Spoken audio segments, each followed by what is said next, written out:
Diretso mo nito, diretso mo sa box. Oh, wag mo lagay dyan ma. Lagay mo sa box. Yay! Welcome back mga ka-adventure, isang mapagpalang araw po sa ating lahat. Another day, another adventure. Samahan niyo po kami sa panibago na mga adventure namin pong ginawa nang kami ay bumalik sa area. Nakala namin dati ay bawal pero pwede pala at nakasumpong tayo ng luba. Kaya tara, samahan niyo po kami. Let's go! Una po ang sweet and sour na lapu-lapu. Saan ko ng papilo?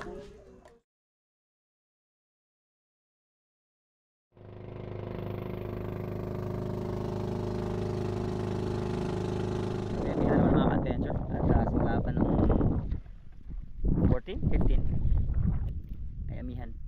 So hanggang sa kasalukuyan ay amihan pa rin po. Kaya kami muna ay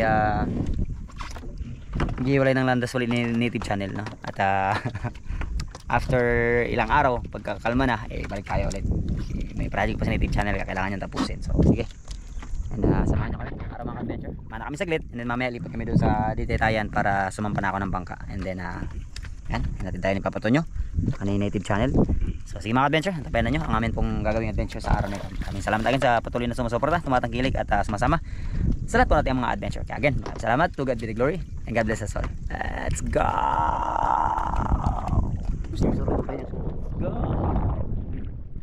Let's go mga ka-adventure. At maraming salamat pala sa amin pong kapitan at sa Malampaya Foundation na kung saan sila ay nagpanukala at sumulong na i-preserve ang area at gawin itong sanctuary. Pero yun nga, pinaglinaw at nalaman namin yung mga area na kung saan hindi pwede at pwede kasi sa sanctuary naman is merong non-take zone and pwede lang pangkawilan, at doon naman sa U-zone is yung area kung saan pwede ang mano-manong paninisid. At dahil kabilang tayo doon, medyo dispute pa or pinagtatalunan pa or pinag-uusapan pa ang amin pong panang ginagamit kasi hindi raw ito traditional. Pero base naman sa nakikita ng taga BFAR is consider pa rin naman siya as a traditional way. Medyo na-improve nga lang ng konti. Kaya muli kami bumalik dito sa area mga ka-adventure at dito kami dati nakasumpong ng mga luba na napakababaw ko lang nakuha. At dito rin ako nakakuha ng luba na nabuhay at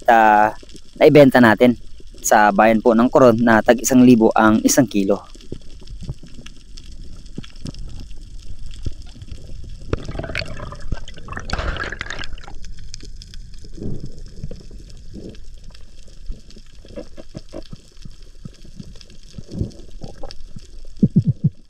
Ito ang nakakamangha talaga sa ereng ito mga ka-adventure dahil sobrang dami talaga ng iba't ibang klase ng mga isda. At syempre yung pinakamalaki sa unahan na akin pong nakikita is yung Napoleon Trust or Maming. At hindi natin pwedeng galawin yan. At mga mulmul, wala man siyang Republic Act pero hindi rin tayo kumukuha kahit napakarami nila. Piling-pili at sustainable nga ang ating pong ginagawang pamamana. At depende na lang din sa area at depende sa classifications ng isdang napapakinabangan. Depende rin sa lugar namin pong pinupuntahan kung ito ba ay mahal ding naipagbibili.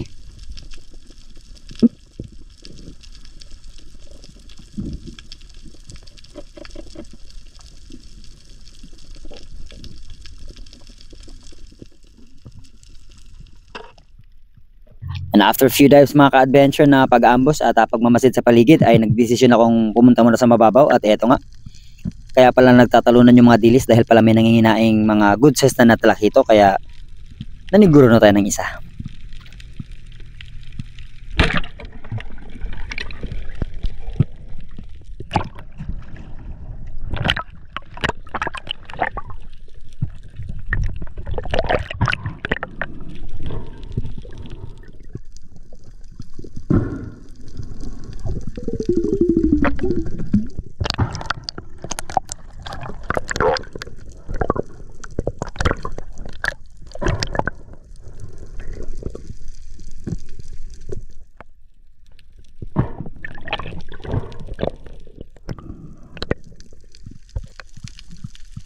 Panibagong target mga ka-adventure, panibagong pagsisid.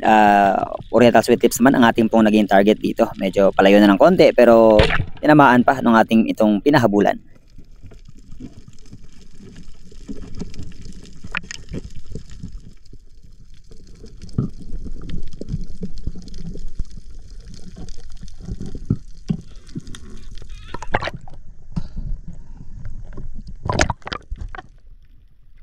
Another day mga ka-adventure, another sweet lips na naman ang ating pong nakita. Naniguro na ako mga ka-adventure kasi wala pa kami masyadong malalaking mga pelagic na nakikitang dumadaan. Kasi nung may guest tayo na si Sebastian at si Anastasia, ay pagdaan namin sa lusutong ito ay napakalaki ng mamsa na nakikita namin. Pero this time naman, ang dami ng mga mamsa pero yung maliliit pa na schools of Trevally na halos di ko alam kung ilang tulinada pero maliliit pa mga ka-adventure, hindi natin pwedeng bawasan.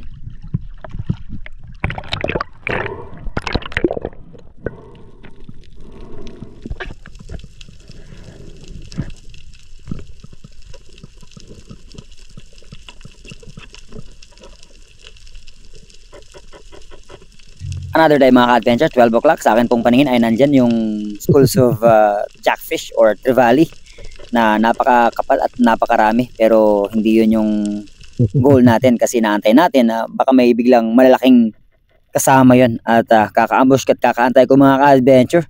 Lawak-lawak ng aking paningin sa harap. Sa likod pa talaga dumaan yung brassy trevally.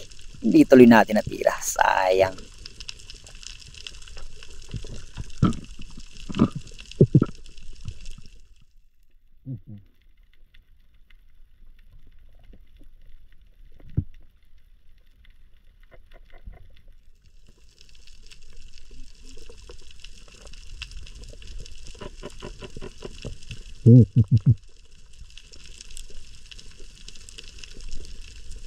Hindi na bumalik mga ka-adventure kaya umahon na lang muna ako at pumunta sa bangka para isurrender yung aking pong huli para nasa ganoon ay walang sagabal dahil nga maagos itong area. At pagkahatid ko po ng isda ay pinuntahan ko naman yung area kung saan ako nakakuha ng luba. At ito ang kaganapan sa ating ginawang pagsisid.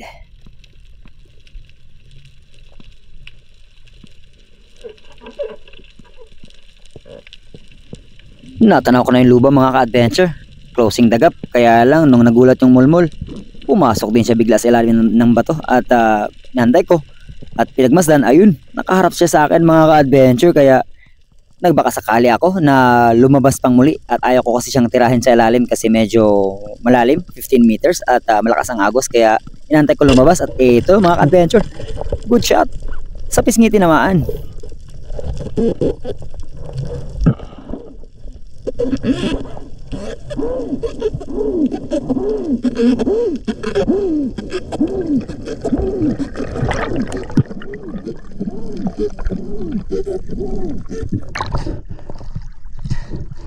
Ito yung patabang be. Ito nyo. Pana. Itib. Itib. Patabang. Patabang. Patabang ba? Nag-asa ko ng backup kay Native Channel mga ka-adventure dahil hingal na hingal ako. At ayaw kong luwagan yung line kasi baka pumasok pa siya sa ilalim. Turag, lutaw.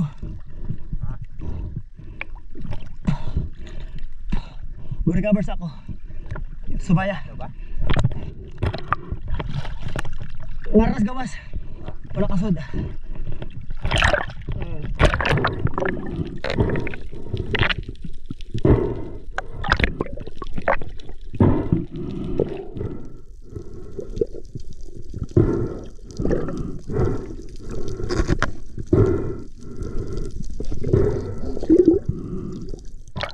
Ay pangusog para makabelo ka.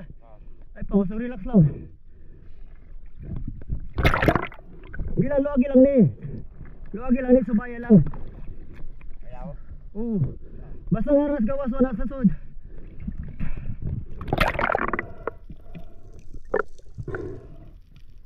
Ang tagal ko makarecover mula sa aking pagkapagod dahil nga may agos at tuloy-tuloy kaming tinatangay pababa kaya ayaw kong luwagan yung line. Inas ko si Native Channel na siya ang magpahinga ng maayos at gawin ang pag-recover ng ating pong huling isda. At eto na mga ka-adventure, moment of truth. Natanggal niya na kagad kaya eto na.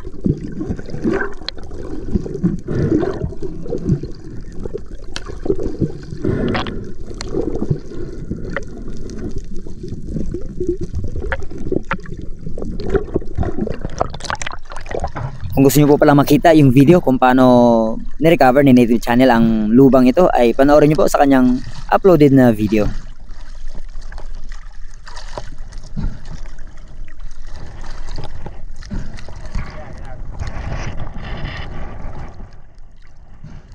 wakwak.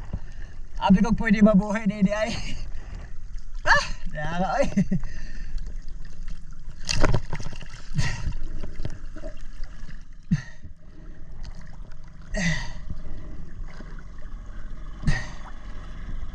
Kaya napakalaking bagay talaga ang may dive body mga ka-adventure. Sinabihan ako ni Papa Tonyo na kunin ko or puntahan ko ang area kung saan tayo nakakita ng luba. Pero sabi ko sa kanya medyo maagos, medyo malalim.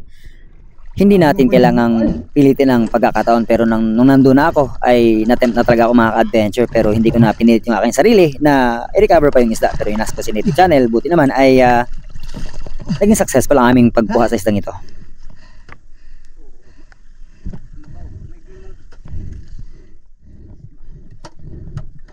Kare, pausa rin.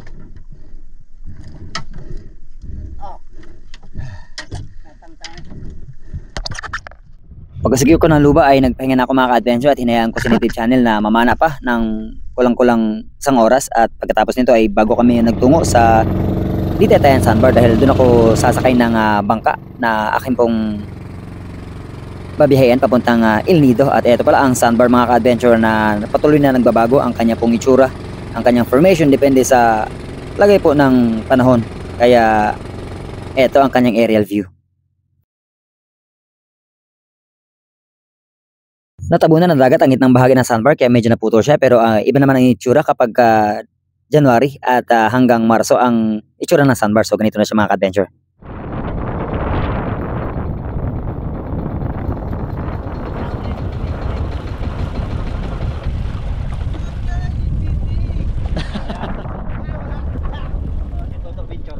Pwede yung trabaho si Totoy Binchor.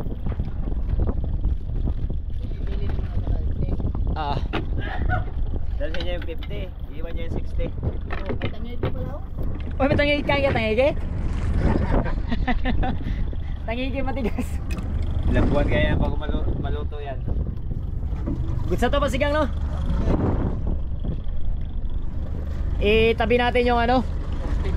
Tabi natin yung luba doon natin sa ano kaya kainin? Sa Dipnay. No? Pang-dinner natin pa, pang-dinner. Diretso mo sa box. Oh, wag mo lagay dyan ma. Lagay mo sa box. Yay! Tayo magkain yan. Yan ang luba.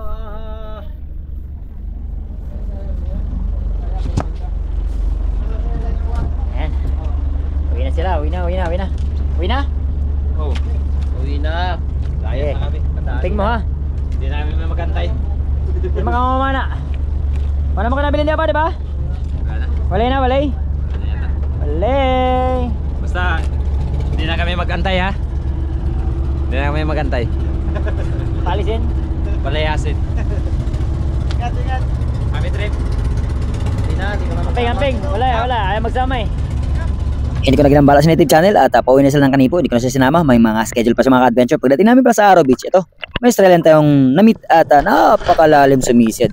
20 to 25 meters tapos tumatambay ng 2 minuto. Ay, napakamamaw. Samantalang ako, and 14 meters tapos 1.5 minute. Not bad na rin. Pero sabi ko sa kanya, madalang nangalang isda dito sa atin.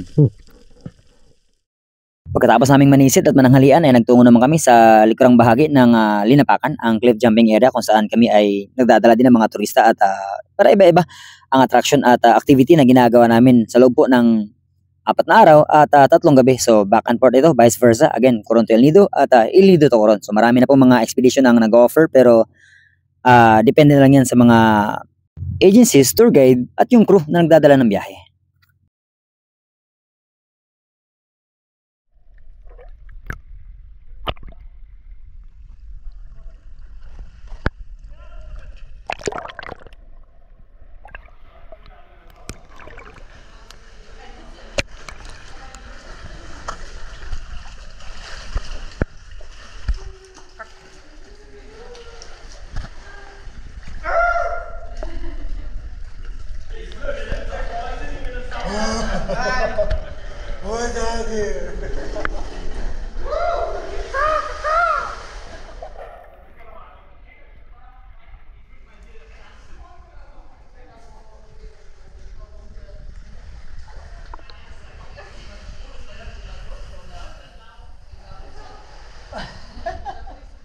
Pero don't forget mga adventure, kagaya ng lagi nating paalala, ang pamana ay ang paninisid at pagpasok sa mundong hindi naman sa atin para makipagsapalaran at kumuha ng makakain. Pero dapat ang pamamana at freediving ay hindi siya about sa palaliman at palakihan ng huli, kundi ito ay kung gaano mo siya ini-enjoy at safe kang nakakauwi sa iyong pamilya na may dala-dala kang grasya.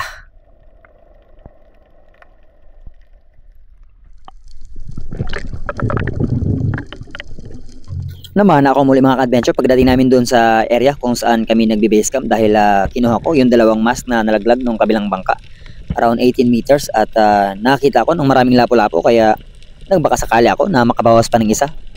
Kinilaw kahit gabi, kaya lang ito naman yung nangyari.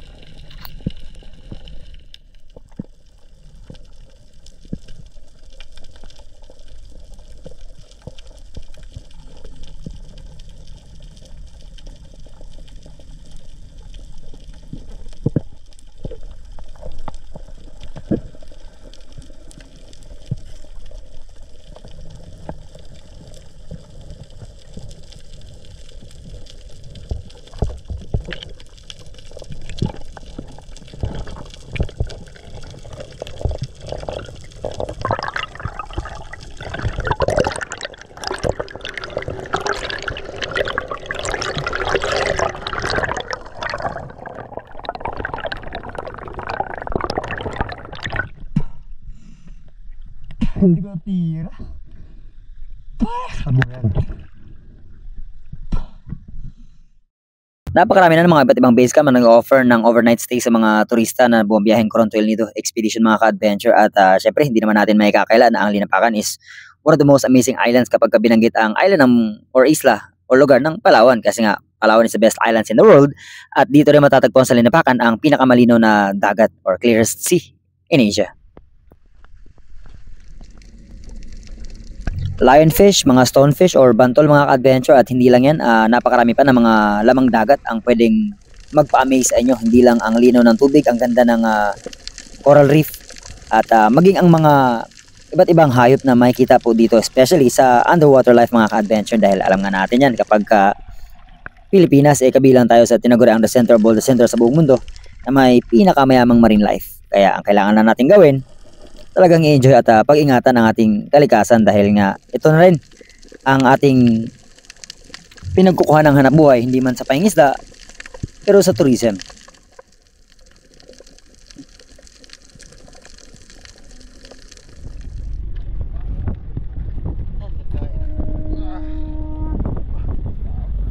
At dahil gustong mamana ni Merwin Gamba ay pinagamit natin yung carbon mga ka-adventure at eto may huli siyang dalawang lapu-lapu or coral trout kaya hindi na natin pinalampas yan.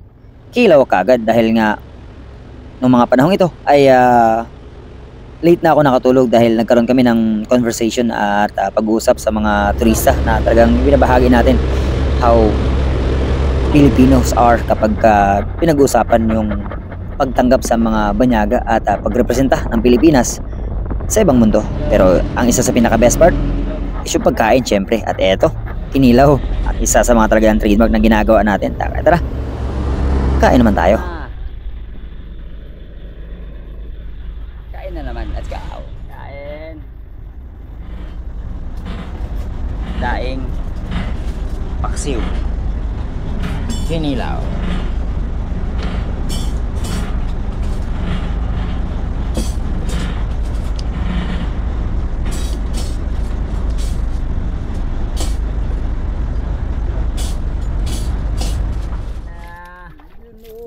Pinsana ni Joey Boy. Yun oh. Yun o. Sino magluto? Si Chef Ramon. Aba, idol. Yan. Yan mga ka-adventure. Lupit ng ano natin, tagaluto natin oh. Chef Jetro. Si pinsar natin oh. Tapos sinigang. Ay. Tapos imagine, tag 1,000 ang kilo, ulamin lang natin, no? Agay! Tusok! Gite! Siya. Ilalagay na po natin ang sinigang.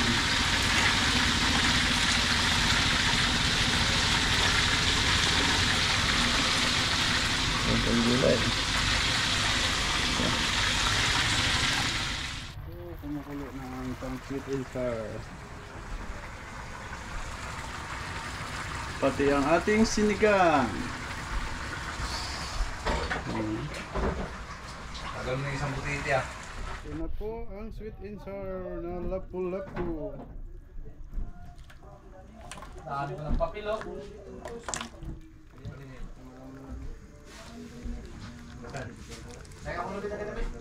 Agay, tusok.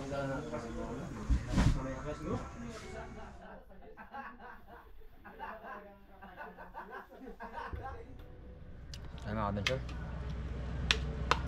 Sinigang na luba.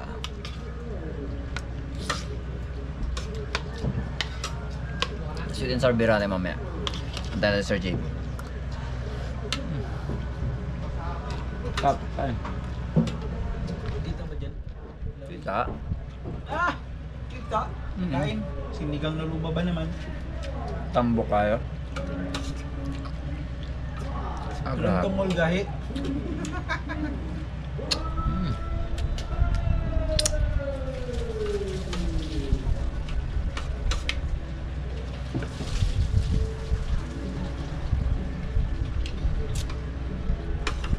Limang kilo pababa mga ka-adventure, yan talaga ang pinaka best size ng luba kapag niluto. At eto nga, napakataba, napakasarap, napakalinamnam po ng kanya pong laman. Dahil po kapag 6 o 7 kilo po pataas, ang luba ay medyo matigas na or payat mga ka-adventure, siguro depende sa kinakain. Ayun mga ka-adventure, so bago po tayo magtapos ay dako muna tayo. Sana pong shoutout sa pinakauna nag-comment, si Calvin Malimbayan. And shoutout sa manok. Top 5 po natin sila Christian Nabora, Jason Official TV, Raymond Magno, Jerry Chris Bislake, and si Ned Lim, or Ned Lim. And happy birthday pala kay May Chris Suwaso.